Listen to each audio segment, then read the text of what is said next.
discuss it at the meeting. If you've got time to discuss it and you're able to put it on the agenda, do so. But if you don't have time because of posting issues, you respectfully tell the person, we can take that up at a later meeting, but we're within sight the posting's already gone up, and we can't modify it, because the minute we take it down, we've got a fresh 48 hours that need to be complied with.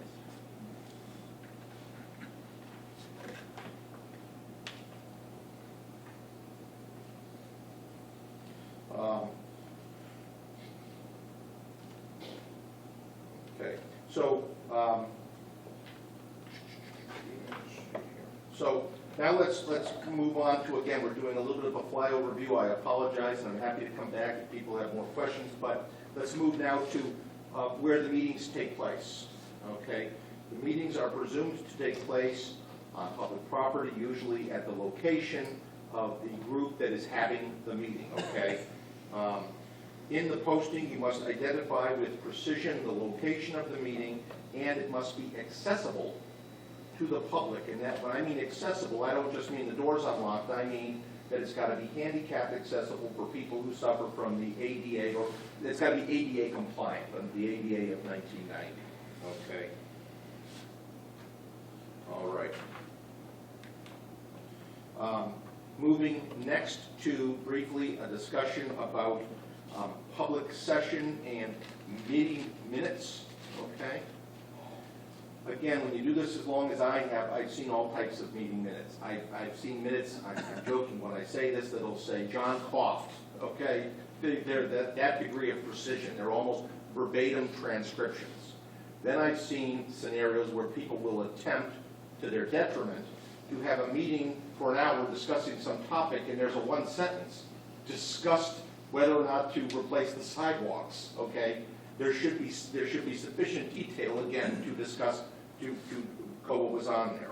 Okay, so you want to protect people's rights. A couple of things to keep in mind on the minutes again is that you should have sufficient detail to let people know what was being discussed. Okay, and if somebody brings up an idea, it should be John said this, Susie replied with that. Again, it doesn't need to be verbatim transcription.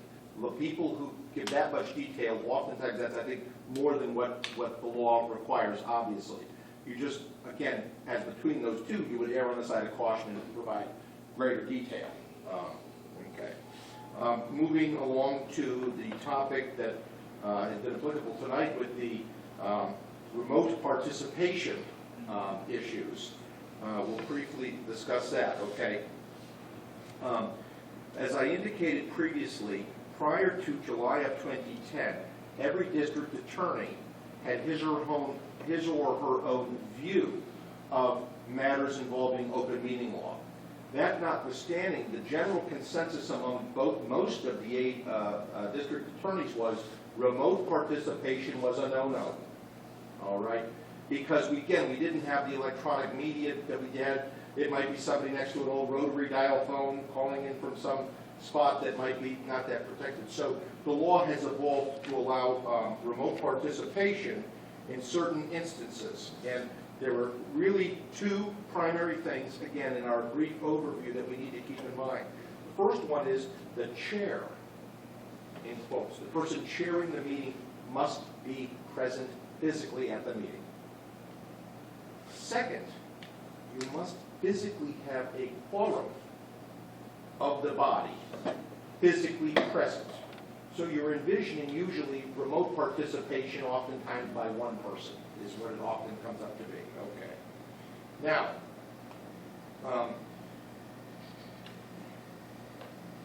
the question then comes up, doesn't come up often, but it comes up occasionally. People will say, and I think you guys know the answer to this, but the question comes up, people who are participating remotely, are they considered present for purposes of being able to vote? And the answer is obviously yes.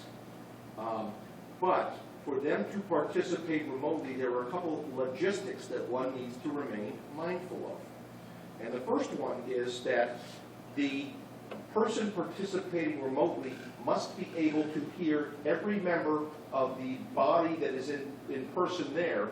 They have to be able to hear them from wherever they're at. Okay, so you got to have that technology. Likewise, everybody in the room who is here physically has to be able to hear clearly everything said by the person participating remotely. Now, that involves the public session. Let's move to the executive session. It's the same rules with one additional requirement. The person participating remotely needs to certify that he or she is what? Alone, okay?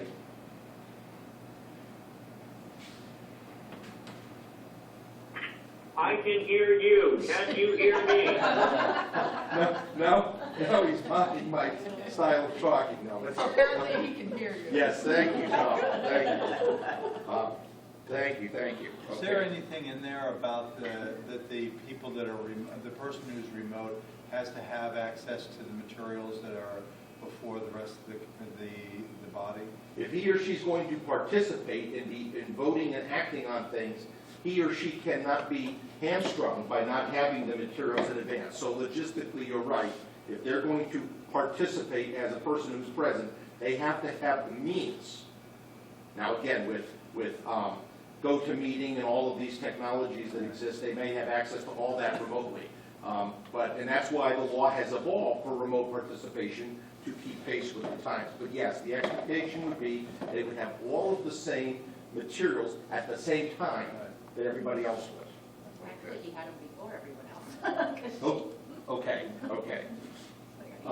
Now, some of you may be familiar, this question doesn't come up often, but I wanted to mention it, is people will say, I understand that there may be a kind of a master recording, if you will, or a recording of a meeting, but there will be people who will say, I want to, John Q. Public is at a meeting and says, I would like to record this, or doesn't say that. He or she just wants to record it. Under the statutes, the open meeting law says that if a person in attendance at the meeting wants to record something, and I'm not talking about your recording, I'm talking about John Q. Public who comes in, he or she must in advance inform the chair that he or she wants to record. The chair then should make a required announcement to everyone in attendance that this person wants to record. Then the person, I'm making this up, but just visualize this with me, walks in and puts something right in the middle of the room, a distraction. He or she doesn't get to determine where the recording takes place from. Okay? The chair can say, you can put that inconspicuously over in the corner somewhere, okay? Okay, now the question, of course, is, we're now in executive session, and before we get into the operations of the executive session, we're just going to talk about that briefly. The question then becomes, at our public meeting, we're not in executive session yet this law or rule would apply to that as well. The question becomes, when do we release our meeting minutes? Well, the expectation is, and it's a little bit vague, but it's got a concept, and the concept is once the purpose, so you're in executive session, in open session you review them as proximate as you can and you get them out. With regard to executive session minutes, the question becomes how long can you hold on to them? I've heard stories over the years of executive session minutes not being released for a year, 2 years, okay?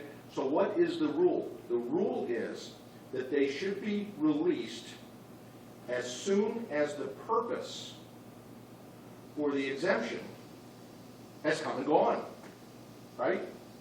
Now, I remember being at a practitioners conference, this goes back 10 or 15 years ago now, where somebody said, with regard to collective bargaining, we discussed a lot of stuff in the executive session, and that will be giving up the secret sauce recipes, purported this practitioner, if we release that for purposes of disadvantaging them at a later negotiation so that the purpose would never effectively, in this person's hypothetical, been released. And my recollection was that the people who were presenting it took the question and said, look, the minutes should be drafted in such a way that they're not giving up the Coca-Cola secrets, the formula recipe, because at some point these things need to be disclosed, and through sunshine we would want to disclose that. Okay. Now, What if somebody asks for public, a member of the public asks for copies of your executive session minutes, okay? You haven't reviewed them yet, okay? They must be provided within 10 days unless the review hasn't yet occurred, at which point that review must be expedited and it must occur at either the next occurring board meeting or 30 days, whichever is sooner. Now, logistically, you can understand this gets difficult. We're 48 hours away from our next meeting. Somebody makes this request, okay? I'm sorry, we're having a meeting in 11 days. I can't comply within 10 days because they haven't been reviewed yet, but now what must I do? Create an agenda item for the meeting occurring on that 11th day, right? Because even though it's within inside the 30 days, I don't get automatically 30 days. There's a lot of people who get confused by that, who think I have 30 days in which to respond to those executive session minute requests. And you don't. You have 10 days. If they've already been reviewed, you need to release them. Or if they've not yet been reviewed, they need to be released again within 30 days of the next occurring board meeting, whichever occurs first. Okay. A couple of other things that have come up on the new executive session stuff are the protocols when one would go into executive session. I can remember years ago, people would just say, we're going into executive session. Wait, Joe, before you move on, Yeah, please. about the executive session meeting minute Yeah, reviews, because yeah. of course that is actually Yeah. what we were not compliant with before. So what about, like, today we're going into executive session for 2 topics? Okay? You know, our pending litigation has been ongoing for some time. So Yes. That's years right there. Yeah. But the collective bargaining, which we did last year, Yeah. that's obviously done. Yeah. So what, So, we should be writing our minutes so that what happens? well, no. So let's play this forward. Yeah. You've got minutes that, for a whole host of legitimate reasons, you want to take sufficiently copious notes that detail what's being discussed in the litigation. Somebody calls up because they want to know issue about a ball field. You can say, I will release the part that is not protected now, effectively redact it, and produce the other, okay?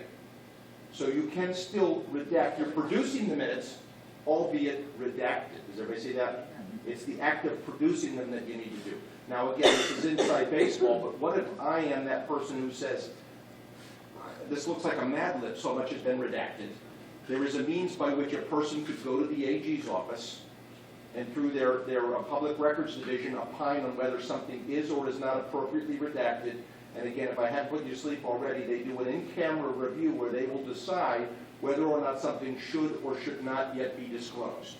And any of you who are grown up in Central Mass, you may be familiar. Years ago, in Worcester, there was a police officer, some police officers who a fellow ended up dying, I believe, on the back deck of a second floor of a triple-decker. And so the Boston Globe and the Worcester Telegram wanted all the minutes and documents and all these things. And the city of Worcester was redacting so much, all you got was the date of the meeting. And I'm exaggerating, but I'm just trying to make the point. And so that was where the Public Records Division got involved and analyzed what did or did not need to be redacted. Okay. So, Excuse me, Joe. yes, please. Yes, sir. So, I understand if somebody requests minute meeting. Yes. The minutes, you have to give them the appropriate portion. But if you're having an executive session meeting. Yes. and we're discussing, let's say, pending litigation. Yes. Which is going to go on for years. And there's a few other items that may be releasable sooner. Yes. Are we still under obligation to release that partial piece? Well, or can we wait to release our notes until everything is releasable, so to speak? If somebody requests it, you obviously, right then and there, within the time prescribed for doing so, must do it. If the question you didn't ask, or maybe the natural progression of that is, nobody has asked. Now I've gotten minutes that some of the stuff could arguably be released and some needs to be protected. In that case, my understanding, and people much smarter than me may see it differently, if nobody has asked for the minutes and you're reviewing them with some degree of frequency, some periodic review, you can release them when the whole document is ready to be released, okay? And again, you don't want to game the system. We have a policy around that. We have a board policy around that. They are regularly reviewed. Good. Yeah. Again, I don't even remember where I had heard this, but I have heard of situations where, dust gathers on the pile of executive session minutes that are 2 years old and haven't been reviewed. I mean, you hear those stories now and Who again. does it have to be reviewed by? They're usually reviewed first by the chair, is who would review these things, as far as releasing them go. A lot of times you get other people involved, or you have a full board, they'll send out, the chair will say, I think these are ready to be released, what say you? Okay. Now, a couple. Our policy is chair and secretary. Yeah, okay, and that's perfectly fine. Who determines what, when it meets the level of it not meeting the exemption? What if the board thinks, no, that still needs to be kept confidential, but the person requesting it? That's the AG's office. Okay. The person would file a complaint with the AG's office, and the AG's office would tell which of those two parties is right, okay? Like confidential treatment request for the SEC. Yeah, okay, Excuse me, I have one Yes, question. please. What about the regular minutes of an open meeting? Customarily, I take the minutes. Yeah. They're reviewed by the chair, Yeah. secretary, yep, and then once they've, Yeah. they're distributed. yep, They get voted on at the next meeting, perfect. and they get posted the day after. That's That's it. fine? Okay. You can't do it before they're final. All right, so I just wanted to know if somebody requested before that. No, They no, can't, no, okay. no, Then we're no, good. no, okay. Yeah, sometimes people request draft. They do. Minutes don't exist until, I just want to make sure we were. Now, so a couple of the other logistics as it relates to what I call, again, the new open meeting law, is the verbal hoops, for lack of a better description, that one needs to go through to enumerate with specificity why one is going into executive session, okay? So, first of all, we've covered in some detail how you would write your postings, when you do the postings, we've covered all that. Now we're going into executive session. The chair would be expected, before they go into executive session, to state all subjects that would be expected to be discussed at the executive session, and that would be inside the scope of why the executive session was called. Now remember, you can't correct an improperly made posting by enumerating that correctly.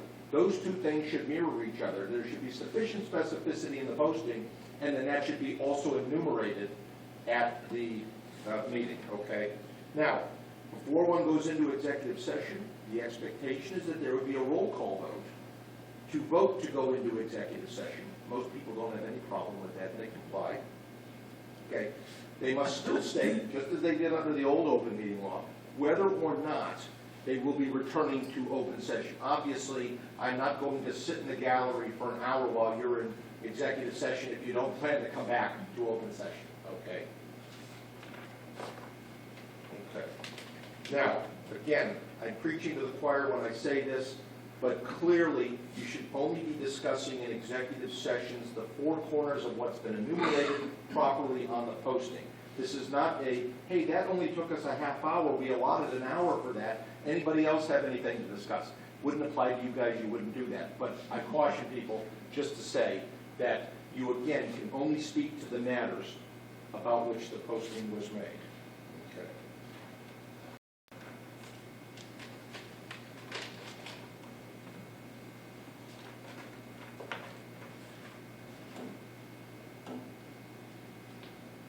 Okay. Anecdotally, I'll mention a case involving the town of West Newbury, up towards the New Hampshire border. They had put down the proverbial going into executive session to discuss legal matters. Again, we recall that is not going to pass muster. Old business, new business, legal matters, those are not subjects that are not any longer, if they ever were, appropriate for going into executive session. What the AG's office said in the West Newbury case was that legal matters, you should say, we're going in under exemption 21A3 for purposes of discussing strategy with respect to litigation. Okay?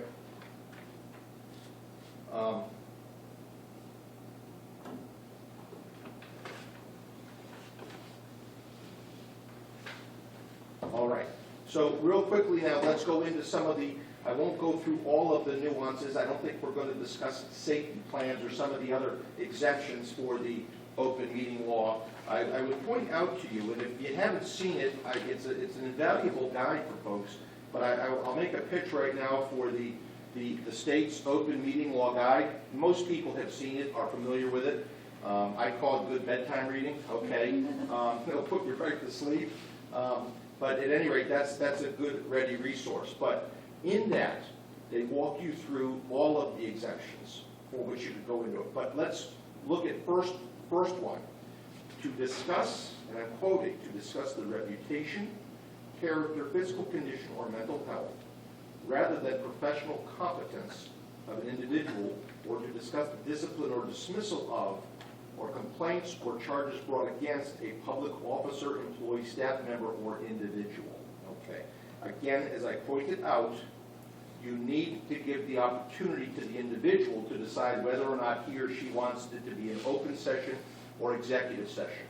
Now, invariably, if you thought this through, people often say, I learned I really need to be specific in those postings. Do I write down to discuss discipline of Mary Jones? No. You don't. Just as she has the right to have that discussed in public executive session, you would not, while you're putting down with specificity, you're not going to state her name, because now the damage is done effectively for the very reason you'd be going into executive session. Okay. So, for what it is worth, you are not obligated, of course, to post the individual's name.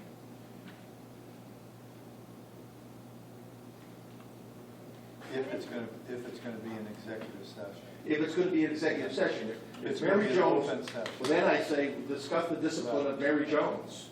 You're right, because Mary Jones is going to be there. She wants to discuss that. Would you put titles if it's going to be an executive session? What can you put? I think you can probably, I think it's fine. If you've got one person, in charge of X, Y, Z, and you say to discuss the competence of Director X, Y, Z, well, you've stated the name de facto by identifying the position. So I don't believe you need to give anything that would give any indication to anybody about whom you'll be speaking. Just like the reason. Yeah. Just like the. That's that. Okay. Now, with a second exemption, that would be, again, most applicable to groups like yourselves. Again, and I quote, to conduct strategy sessions. This would be exemption number 2, the second basis upon which we'll do. To conduct strategy sessions in preparation for negotiations with non-union personnel, or to conduct collective bargaining sessions, or to conduct negotiations with non-union personnel. It gives you a wide berth to discuss these salary items, negotiations of the thing. One of the things that's interesting, though, and the question doesn't come up often, but it comes up occasionally, people will say, we're in executive session to discuss strategy. And part of that is now maybe to discuss whether or not to ratify a collective bargaining agreement for which we have the MOA, the Memorandum of Agreement, okay? You can discuss it in executive session, but the actual ratification vote must occur in public session. So in that case, you would maybe say, we will be returning to public session, and then in the public session, you would take your vote so everybody can see how the voting went. The third exemption, again, one that might be applicable to you, we won't go into all of them, okay, is to discuss strategy with respect to collective bargaining with unionized personnel or litigation matters. And here's one nuance that doesn't apply, that isn't written in exemption 2. It says, so long as the chair determines that being an open meeting may have a detrimental effect on either our bargaining position or our litigating position. That was not in the old open meeting law with any degree of specificity. That's a nuance that's now required. So it's not a hard standard to meet, but what would you have to do? You would now have to, the chair would say, we're going in, and I won't read it again, but that you're going in for purpose 3, and we've determined that not doing so would have a detrimental effect on bargaining. Is everybody with me? Or on our litigating position. The expectation is you add that extra string on there. It's the chair's discretion. At the chair's discretion, if the chair declares that, so you're right. In my experience, as the chair and the public body are usually in unison on that view of that, but it is as the chair declares.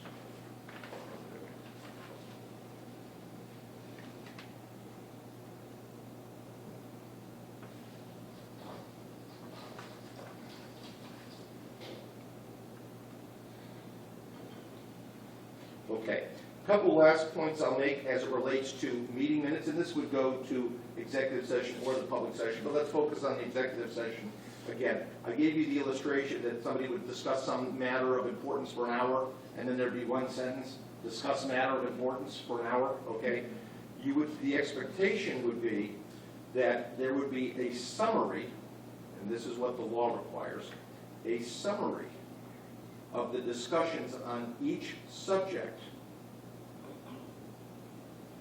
that within those summary of discussions, there would also be a recording of all decisions made and, quote, actions taken, including a specific record of all votes. Okay? Again, hopefully you are well conversant in this, but I point it out nonetheless. Okay?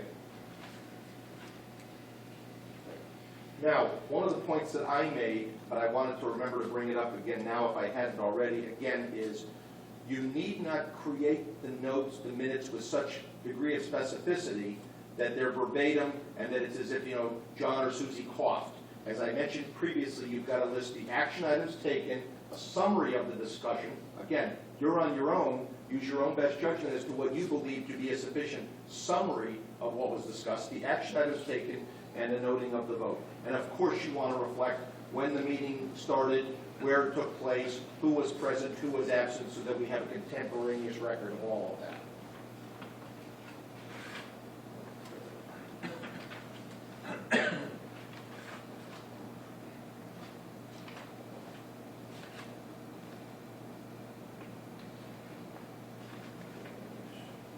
Most all of this. Okay. I'm going to conclude now with just a few concluding remarks. I know I apologize, I've gone over my time, you'll forgive me. 3, 2, 1, we're waking up now.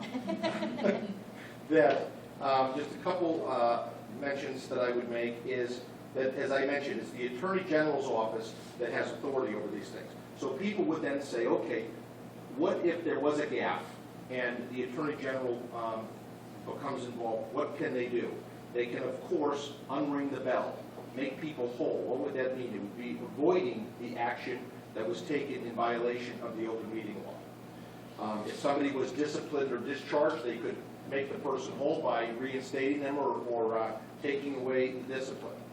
Now, people say, okay, but to get the AG's office involved, how does that usually happen? It happens obviously when somebody does what? First, they file a complaint, okay? So, what are the protocols, and hopefully you don't have too much familiarity with this, but at any rate, the complainant would file a written complaint with the public body within 30 days of the occurrence of the alleged violation. So it's almost like a self-reporting. Then, upon receipt of the allegation by the complainant, the public body then has 14 days of its receipt to decide what it's going to do, if any, if it believes it's violated anything or not, to decide what remedial action to take, if any, and then to notify within that 14 days the AG's office of what?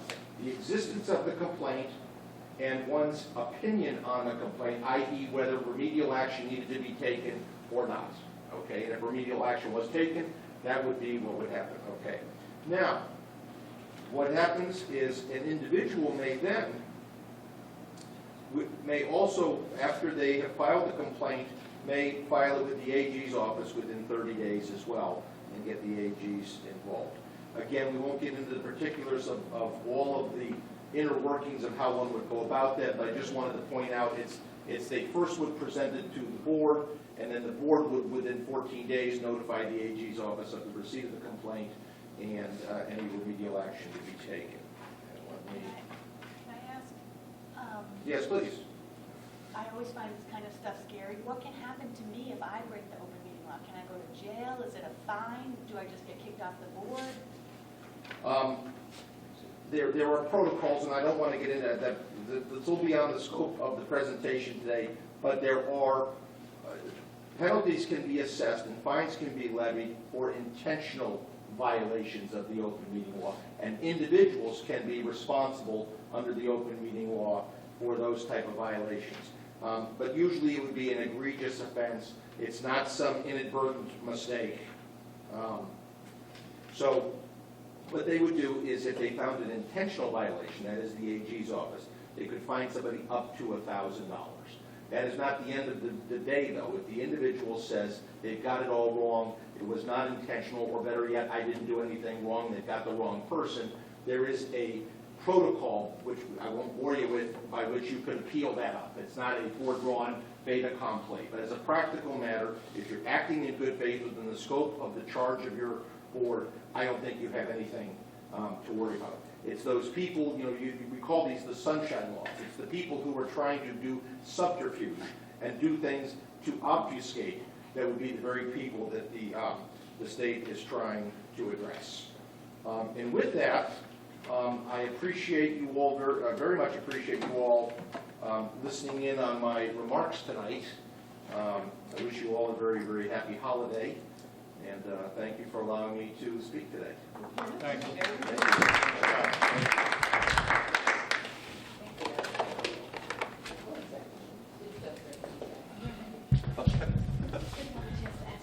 I know Cleared you're up a joking. few things. Well, that was a lot of it, is to really be able to have that dialogue, because we need to understand how to do that. Okay, so yesterday, or today, very early in the morning, I sent out the complaint that Rick and I had discussed with Dr. Cleary on how to prep for the January planning meeting. So the January meeting is from 8 till 1. We've got plenty of time. And we thought that we would, rather than doing it in detail like we did last year with everything, really identify a couple of focus areas. It ended up, though, that the focus areas were actually quite a bit more than when I went through them than I thought they were going to be. So I wanted to have a discussion about that because I'm not sure that we really have time to cover 9 of them. For some reason, I thought they were going to be more than 3 or 4 maybe, but it seems like a lot of these are, it's just too much to cover. In your packet also is the guidelines from the Statement of Guiding Principles, or the Guiding Principles of Governance that both the Governance Committee and the Ed Committee have been working on over the last couple of months. And this is pulling from all of our charter documents, accountability plan, renewals, our summaries, all of these, and trying to pull out those elements that lead to a level of specificity beyond sort of the mission statement, which everyone agrees on. And so and it is this document that generated these focus areas for discussion. So my first question is, in general, do you think that this is how we should be using our time in January, or is there anything else that you would like to cover? We can talk about these, and then we still need to allot an hour to actually tell our annual. So I would say yes. I think a number of these are things that I would like to hear how Dr. Cleary is planning to weigh in. In other words, the idea of us doing it without sort of understanding the directions that Dr. Cleary would like to see it. So I should have said, Yeah. sorry, I didn't say that piece. Once we identify what the focus areas are, he was definitely going, and that's why we want to do this today, because then he has time in January to go to his department heads, to go to his administration, to go to his teachers to actually get that input. Yeah. So we will hear it from that side as well. But that's why we need to decide what what are the topics. So I'm not sure I understand what number 2 means. Is that a suggestion that celebration of learning is, in the mission is, is it learning that we're trying to celebrate, or are we suggesting a wording change there? No, I'm not suggesting anything, I'm suggesting that this is something that is unclear because Okay. different words have been Okay. used, right? So Thank you. all of these are things that I identified in this that I Okay. felt are better discussion because there seems to be different things around the table. Now, that one may not. So, So Pauline, can I just ask? There are these 9 topic areas. We would have 3 hours dedicated to this.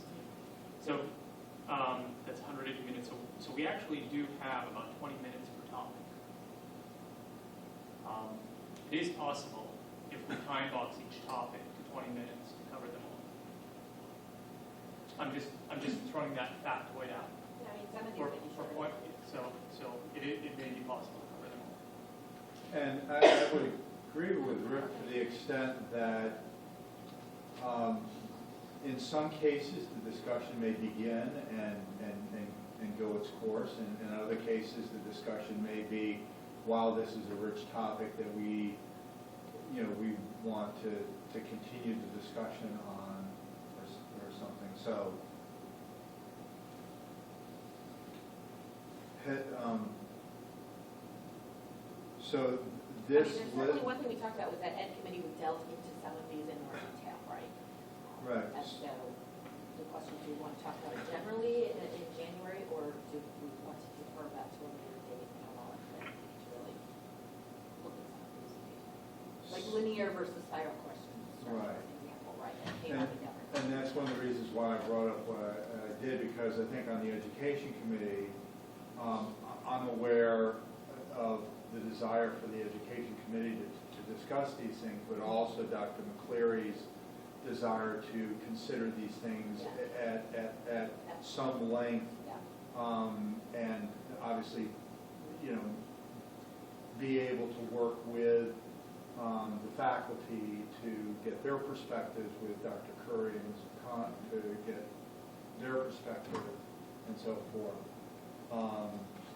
So, again, to play on what Rick is saying, if we're going to get some input ahead of time and we can discuss these, some of these may be ones that we sort of say, wow, this is something to get to the Ed Committee to decide on, or this is really for the administration to take and come back with a recommendation. I guess one more question I'd ask is, there may be a potential, I don't know, if Dr. McClear's had a chance to look at these 9, there may be more things that, to be added to this list. Maybe there's some things Yeah, that that is we'd the like to. question I have, if you think anything's missing. And I would say this isn't either or, right? There might be certain items that Ken said that can move quickly. I'd always choose to do deeper dives on fewer topics than a speed round on a bunch, right? So we could, maybe there's an order, maybe we take our time on the ones we need to, and if we get through those, then the next one's up for this, and, So, and I agree, Michael, that deeper is better, but that means that some get scuttled. Right. Is there like another time that they can get moved to, or, I mean, we only have this sort of big, heavy meeting once a year, so does that mean that they're? But some of these students won't change, right? Like the linear versus spiral course structure is an example of specialization in 12th grade. Those things are not going to change immediately, right? I mean, that does take time to really deeply discuss those. So I'm not sure. We could discuss whether we wanted to more detailed coverage. Come up with that could be a goal that we could decide that we want something by June. Or we could say, this is just not going to be something that's in the priority, something we'll look at this year, and so we'll discuss it again next year. So to that, can I make a proposal? Yep. So maybe everybody can review these, and maybe what we do is, and we come up with the rules right now, though, basically folks come to the meeting with their top priorities that they want to cover. We'll just do a quick, we'll have a little tool to figure out which are the top 3 or 4, where we can maybe spend, just 30 minutes each. And then time box to 30 minutes, 40, whatever it is. And then the remaining we'll just touch on lightly. And then we can figure out how to delegate them. I don't know what specialization in 12th grade means. Oh, well, that's, We yeah, really we can talk, don't. yeah, we can talk about I'm these, looking because at this, I'm these like, are my notes. Yeah, the role of global curriculum is one of these that comes up because it's not explicit in the mission. The mission is empowering them to succeed in the workplace of our modern high-tech world. There have been a lot of discussions that global is our modern high-tech world. So that is how much of global is in the focus, right? And whether we want that in there very explicitly front and center or not.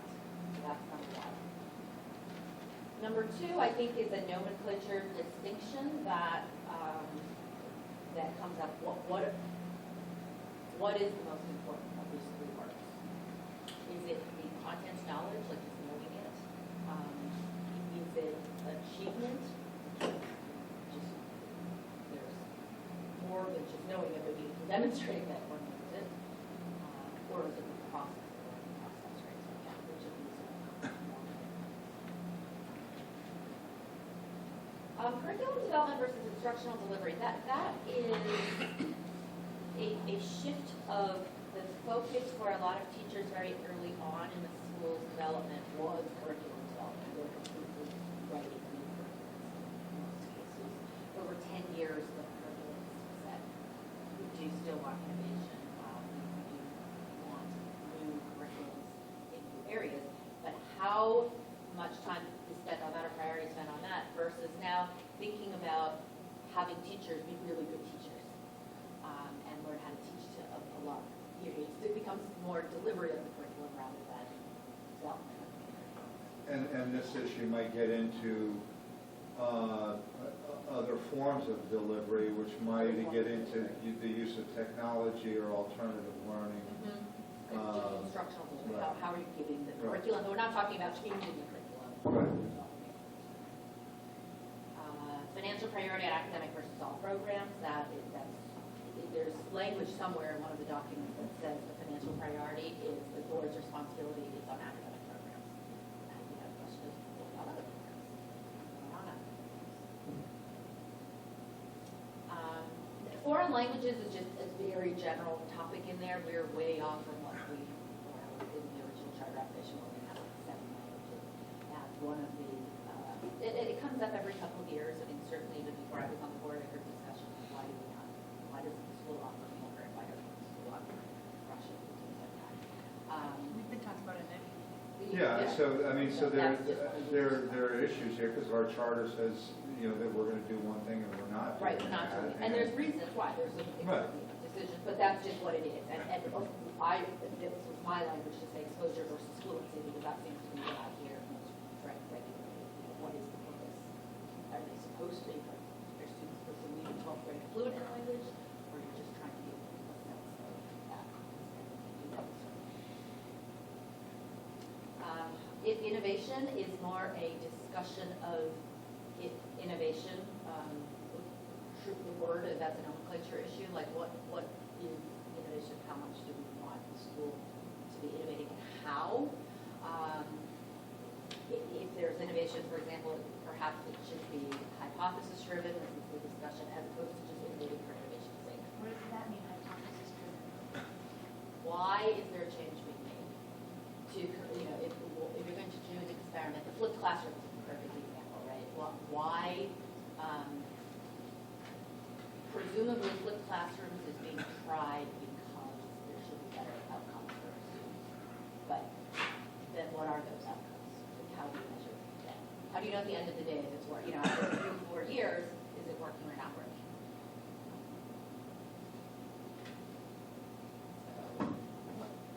What other kind of innovation? I'm sorry, I'm not trying to believe you want it. I don't understand that. Well, the other kind of innovation is let's try this because we think it's a good idea. Without really articulating how we're going to measure it.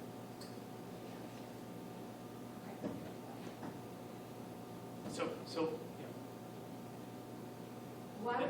say that I have a good idea, I think we should try this. If I don't think it's a good idea, like, isn't that the same You thing might- as having you a might- hypothesis? You might read a really cool article that you want to just, kick the tires and put something in motion. That's different. My experience with hypothesis-driven innovation is you have a problem that you're trying to solve, right? So you're starting, you're starting with a problem, and then based on that problem, you're going to go out and you're going to innovate and create to help Not solve for innovation that. for innovation's sake. Right, not Yeah. innovation for Yeah, you're not kicking the tires and exploring, right? Sometimes you try new things, you get an unintended outcome, and you're like, wow, that's kind of cool, and do it, as opposed to a problem that exists, and you're going to innovate to solve for it. That's distinctive. I don't know if that's what you meant. Yeah, it is, actually, that's much a clearer way of saying it. Well, Linear, that's why we have it on the list. So we can yes, discuss it. right, that's why I think it's not clear to everybody. Linear course structure versus spiral course structure is the idea of, sequentially learning things as opposed to learning a little bit broadly and then, the next year circling down, doing it again, but at a little bit deeper level. The charter application actually lays out that the idea was to have it be one or the other. I don't remember which one it was. Linear. Right. Yeah, because it laid out linear, not spiral. Yeah, it was supposed to be linear, not spiral. That was the thing. But the typical schools do it more spiral. And so, The general complaint about spiral is that you come back and touch on something each year, but the students suffer a lack of depth. Whereas at a school like this, if you start studying computer science when you're in 6th grade, and you keep building on that, you get a broad base when you're in 6th grade, and you get a deeper, smaller addition each year until you build kind of like a pyramid. And the sense is that you're going more deeply into it. So, for example, when I go into the computer science classes that are being taught now in 6th grade, they're talking about vocabulary, key terms, understanding the big picture. But by the time you go into the 11th grade, they're writing code in different languages and so forth. They're really, so I think So which one is that? that's linear. That's linear. Yeah. Spiral would be, well, you talk about some of the basic terms in 6th grade, and then you touch on them again, maybe a little bit more, but not much in the 7th grade. It's kind of touching on things as opposed to establishing a firm foundation and then building on top of it. I think that it seems to me that the initial logic in the charter was to move away from the way that some of the things were done customarily in U.S. schools in distinction to what the founders had experienced in their own scientific education abroad, which was much science in particular. yeah, especially in science and math. So I would urge us to see this this agenda in light of our having hired an experienced, thoughtful executive director who now being on board is starting to look more deeply into the curriculum and having come with some ideas of the direction, is working with the faculty towards that, and that in light of the sort of his own thoughts on that, we on the board need to also start to look strategically at where, from a board's perspective, we would like to see. This is an effort on our part to sort of grow that more strategic discussion over a longer period of time, as opposed to expecting that at the January meeting, we're going to come to closure on all of these things. Yeah, we're not going to. Okay, right, and I just, so. I mean, but again, we could come to closure directionally, I think, Yeah, assist, absolutely. right, in at least some of the areas Yeah. that would help the administration of the school. Do any of these things involve the board making decisions that would result in an altering of the charter? No, because the charter is, we don't really want to alter So, that more specificity, because, we can't really alter the mission, right, so we don't want to alter the mission. It is more, how do you take it into practice? So can I use as an example the languages? So in the charter, it says that we're doing something that we're not doing. Right, So right. is one of the things that we, as a board, should consider, well, why don't we change the charter?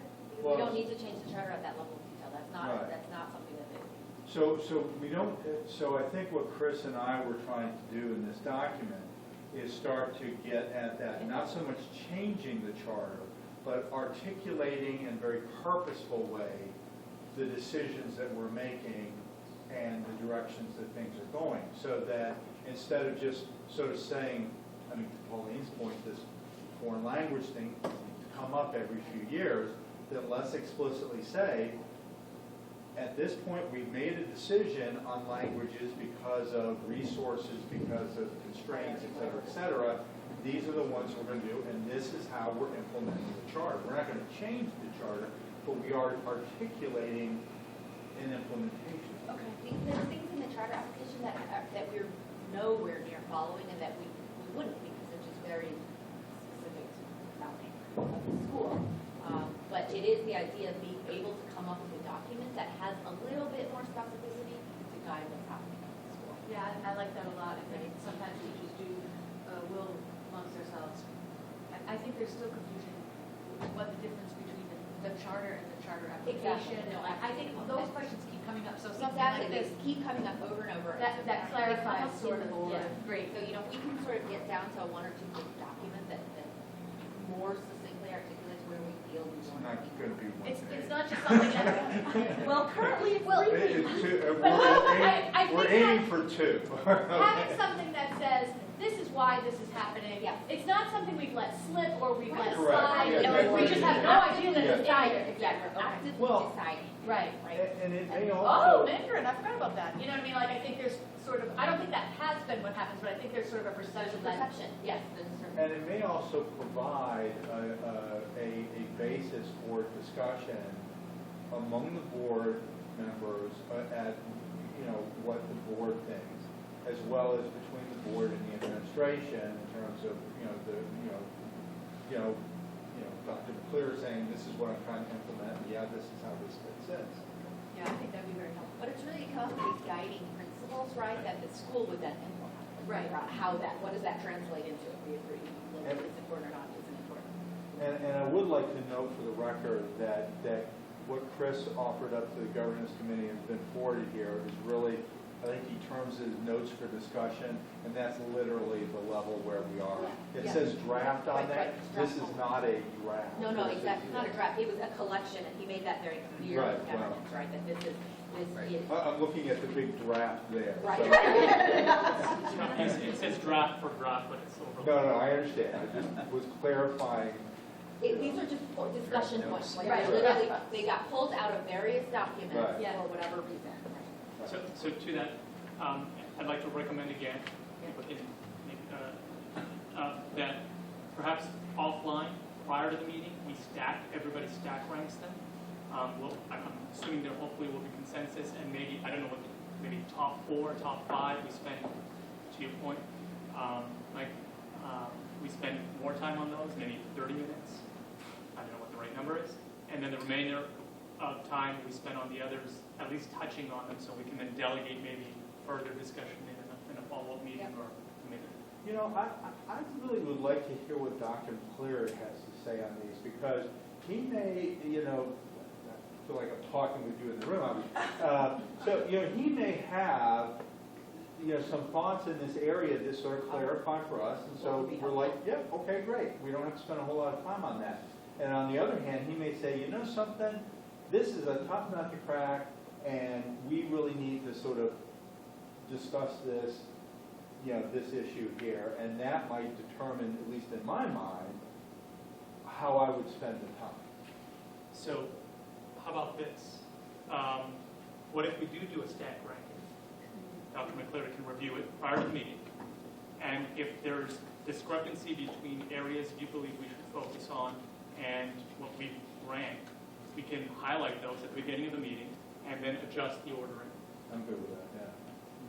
So that's suggesting with the stack ranking first. Yes, we do the stack ranking, and complete No, that what I within- mean before, because the Yes, school before needs the- time to go, okay. Yeah. I would assume, we put something out on Board on Track or whatever, or some mechanism. Folks can do it within the next 2 weeks. That gives time to Dr. McCleary to review, and then at the beginning of the meeting, we can adjust the rankings.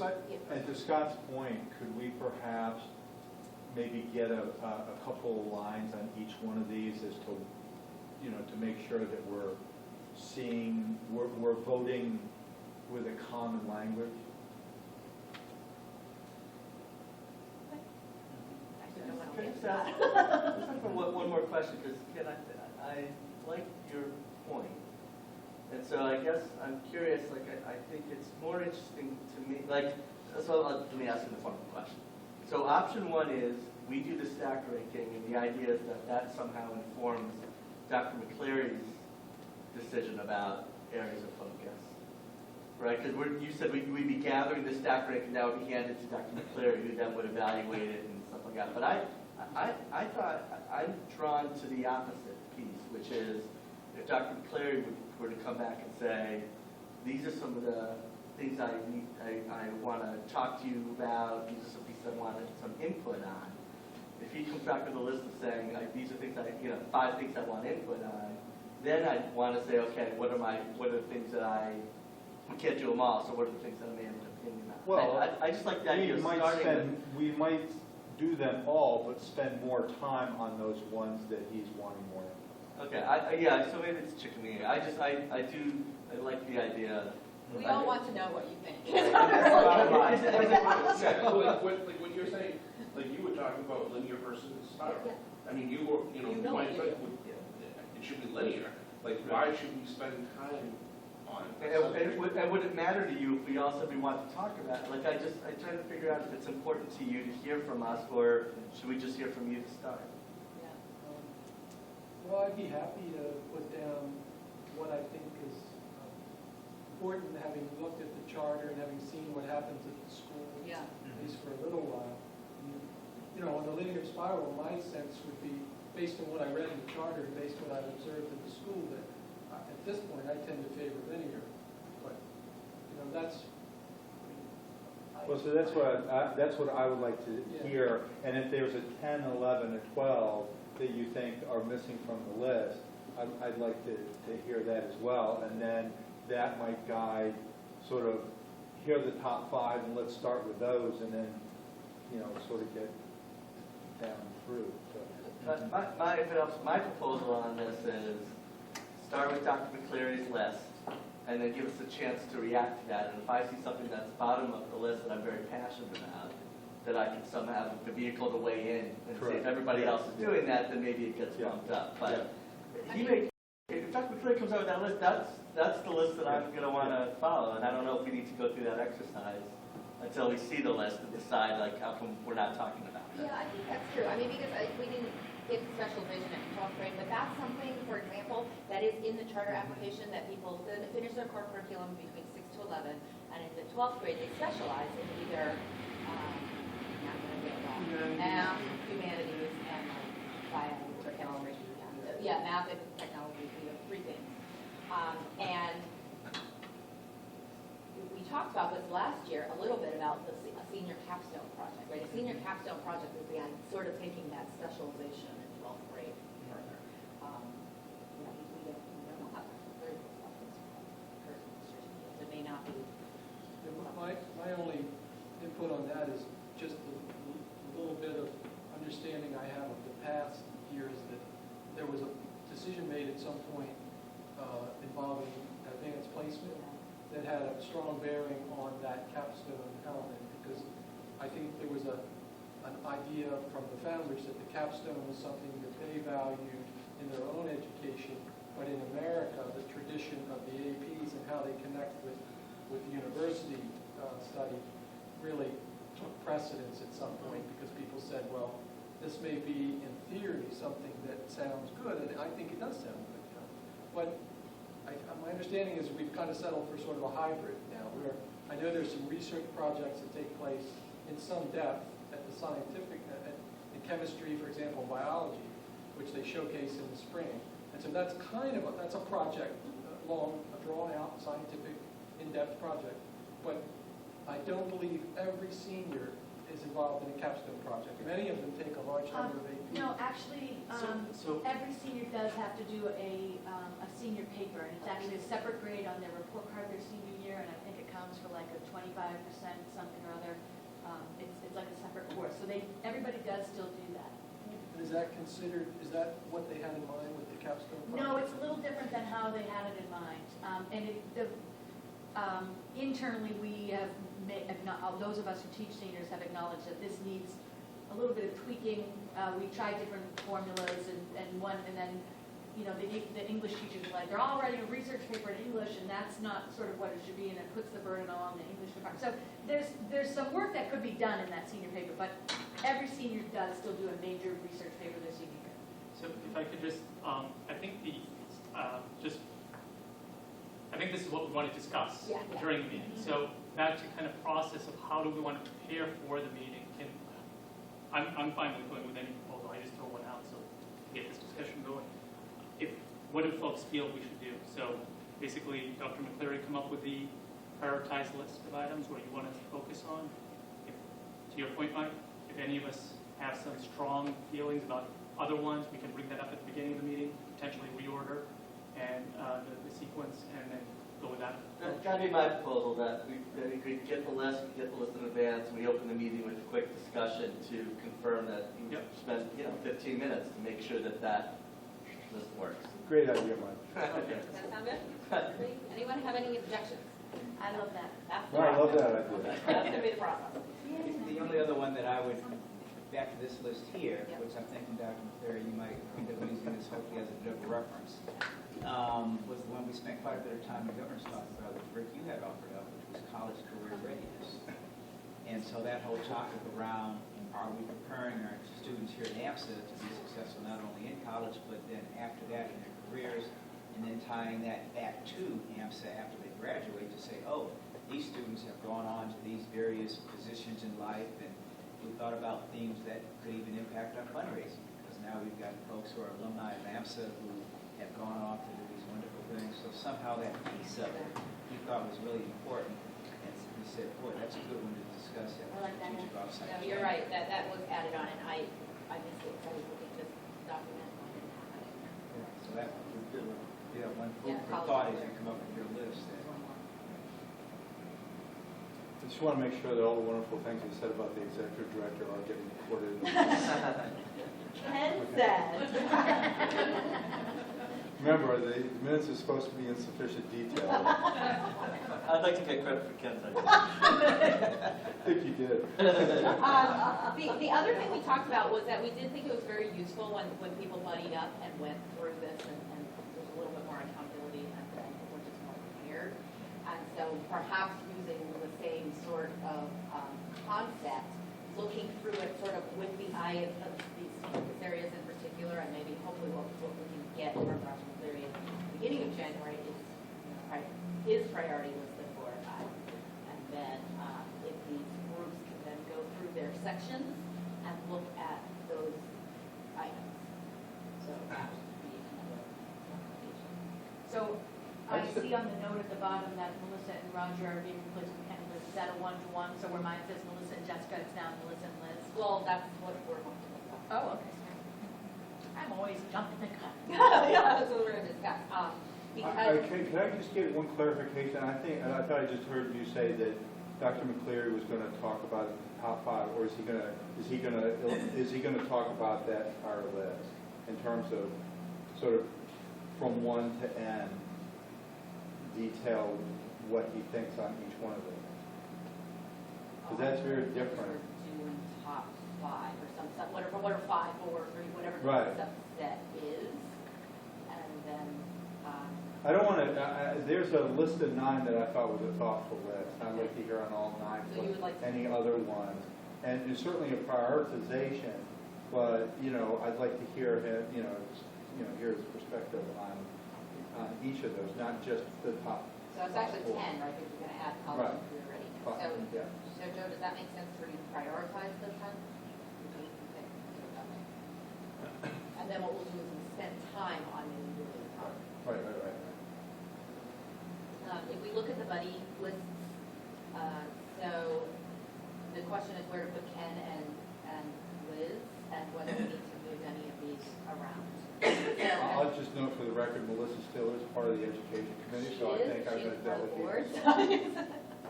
We can assign her homework and because it is a little different. For example, we had Roger and Pauline doing sort of this very, very governance section, and Allison and I are doing a different section where I think like replacing Roger, it probably makes sense for one of those two to be on that section rather than one of you two to be in that section. So I'm not sure the one to one really makes sense. So we're gonna redo what we did last year? No, you're looking at it with the focus of just these 9 priorities, or whatever the priority questions are. Right, just focusing only on that. So it's a review, but I would like to sort of keep it with a somewhat consistent, so there isn't a whole bunch of other extra work to do. I mean, you're already familiar with those sections, and so it's looking at that with just, top 3 or 4 So focus areas. before the meeting, I'm gonna have a list of the top 4 or 5 priorities. Right.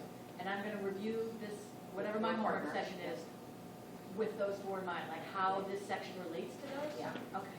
How are we different, so you have sort of a viewpoint, and then when we discuss it, then you're sort of responsible for your own section. So we can have this discussion sort of triangulated, because we're going to have the priorities and then we're going to have the sections.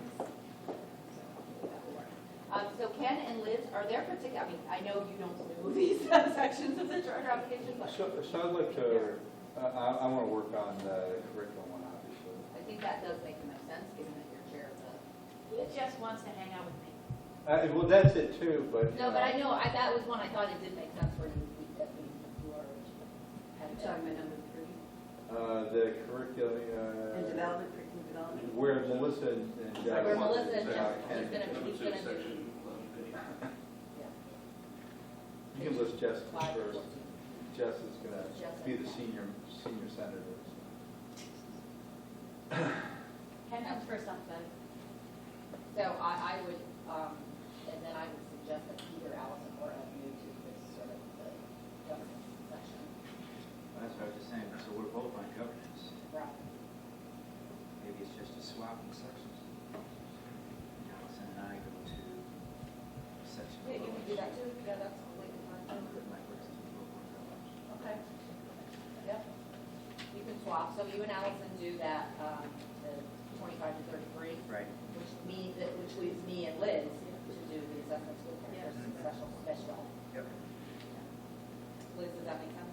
I'm sorry, what was So that? you and I would be doing sections 2B, 2E, and 2F. So special ed, the assessment, and school characters. Okay, we were just talking, that's why I was not fully paying. We were talking about this just. Yes, he was whispering in my ear. and it had- Being her mentor, I was. No, he was just suggesting maybe the enrollment and recruitment, but, I think it's open. Those two are kind of, the only thing with the enrollment and recruitment, that's very, very, very government focused. Okay. Because it's very careful. I got that, so, Yeah, these were last year's homework Oh, I assignments. missed something. No, these were last year's assignments, so we're just trying to plug in the different people. All right, I think we've got that. I'll send that out. So which one is Liz going to get? Liz is getting pages 14 to 24. Okay. With me. Okay.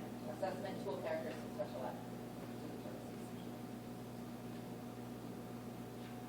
Because the other one is, the enrollment section is actually extremely, those sections were kind of picked because they were kind of, they're very governance compliant. So who's doing, just for my education, who's doing the first one? Okay, so let me just go through all of them. Yeah, Greg and Scott doing the first section. yeah, Next section is Ken and Jessica. okay. Section 3 is Liz and Pauline. Section 4 is Allison and Ev. And then Chris and Rick is doing marketing management, and Tom and Mike are doing the financial and accountability.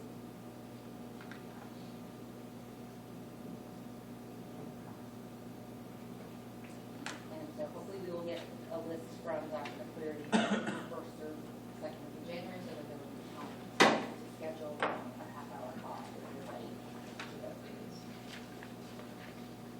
these. that one. All right.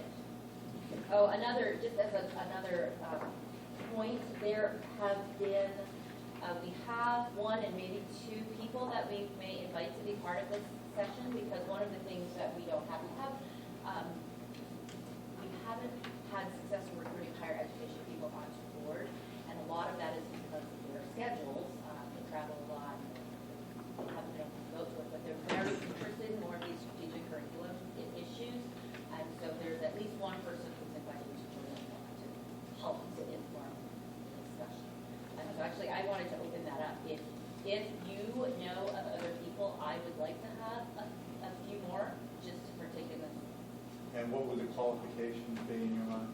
A professor of a STEM subject at a university in the area.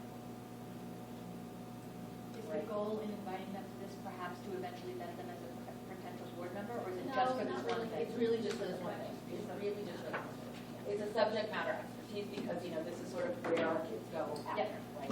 So just to provide that. And this will be for this meeting? Just for this meeting, yeah. Okay, so I'll try to email you. Yes. Yeah, and then I can come and sort of explain what it is. Okay. All right. We have a couple of committee updates, education. So when we met on, December 10th. So we continued our discussion of our strategic priorities, talking about use of technology. Dr. McCleary had talked to the faculty, and specifically the department chairs, and it was bringing back to the rest of the committee, some of the things that were already being done with technology, as well as some of the things he's thinking about with regard to his budget recommendations for the coming year. So it's a very worthwhile discussion there. We also got into a discussion around alternative learning strategies, which span a bunch of different things, including sort of the field trips and the internships and other kinds of things that would be designed to provide other ways of learning that might meet the needs of specific students. And so we got some discussion around that. I talked to the committee also about reporting out to the Board of Trustees, and so I wanted to propose that maybe at the March meeting, if we had time to do a more substantive report out, that can be pulled up to February or out to April if it makes more sense. But I was sort of aiming for March so that it was early enough in the year that we could continue whatever momentum there. So if we could do that, and that's sort of where we're at. Governance? Let's see, we had the new trustee guidelines, which were presented at the last meeting, is now complete, and I believe it is now posted on Board on Track. And this is new trustee guidelines, meaning This is it's a document which basically, for new trustees, there's certain, DEAS has certain requirements, certain forms, I remember you talking about that. within 30 days or whatever. Right. So that's now, and that's an internal board document. So we saw bylaws are complete now, so that's off our agenda. Key design elements, which we actually just spent a fair amount of time discussing. So a lot of what was talked about a short while ago, we discussed in governance relative to what we put on the agenda for January. We reviewed the latest draft of the board communications policy, so that's still a work in process. We're getting close on that. And the intent would be that would be an internal document that also we would end up posting on Board on Track. And there is a document that I took action to follow up with both you, Liz, and Jess, which was drafted some time ago by Chris, and it was called Stakeholder Advisory Guidelines. And the sense was it's been out there now for a couple of months, and we really didn't sort of clarify what the expectation was. And what we actually wanted to do with that document. So I need to follow up offline or separately, send you guys an email, say, here's where we were 2 months ago. We want to try to come to closure on it from both the faculty consistency as well as the parents, and say guidelines for, basically the rep students. Did you say you sent it to me a couple months ago? No, Oh. Chris drafted it a couple of months Oh. ago. I was like, oh, I don't remember it, I'll go look for it. Yeah, no. So I took an action to follow up with you guys. Okay, And I think that's about it. great. Okay, so this is pretty much the end of this open session. We're going to have a very short executive session. Do we have any agenda requests for the next regular meeting? Because that'd be February.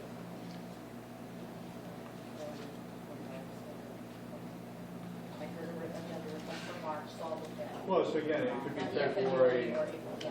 just I really. will look at our overall. Meeting effectiveness, we went way over time on a couple of issues, and the OML one, I think, because we sort of have to do that, that has to be what it was. And the strategic planning prep, I thought that went well. I mean, I We thought talk it was a good lot discussion. about having meetings rather than talking about what the stuff is. well, we do talk a lot about process. A lot of it is Talking process. about how we're gonna talk about it. Yeah. Is that helpful? Is that not helpful? It's not that helpful for me, I feel like it's just, let's get to the stuff. Well, I'm gonna weigh in on that. I think that talking about them in January was a necessary antecedent to it, because you had to flesh out the process whereby you're gonna Yeah. decide what to talk about. So that strikes me as reasonable. Yeah. But, and then getting feedback on the results of the committees, I think is sort of, that's good, because you're letting the committees sort of do their job and then just bringing the Yeah, no, that part's summaries good. back. Yes, it's, yeah. But I guess the open meeting law took a while, but that's sort of a necessary evil at one time. That was done one time. Yeah. Yeah, I just want to know if the other members are going to get to do their makeup session at some point. Yeah, I'll they have to be volunteer here, to yeah. this. You're gonna, And you're put gonna that do it on for them? them. The ones who aren't here? Yeah. Okay, so, we need a motion to adjourn to executive session for the purposes of discussing, oh wait, I wrote it down. Pending litigation, because doing so in open session would be detrimental to our position. And also collective bargaining, because doing so in open session would be detrimental to our position, and also we would not come back. Second. I make a motion that we adjourn to Okay. executive session. Second. Okay, roll call vote. Yes. Yes. Yes. Yes. Yes. Okay. Oh, yeah. Affirmative. Oh, sorry. Now, does he get to go? Yeah, Tom, do you want us to call you in executive session? Yes, please. Okay. Can you email me your number, and we'll call you? Affirmative. Thank you. Call you over. Thank you. Thanks. Very. It is strange to have remote participation. I mean, it's good, but it's weird. You forget me. Exactly. Oh, no. On you, right. Oh, yeah, Tom is there. He was funny, I brought it back.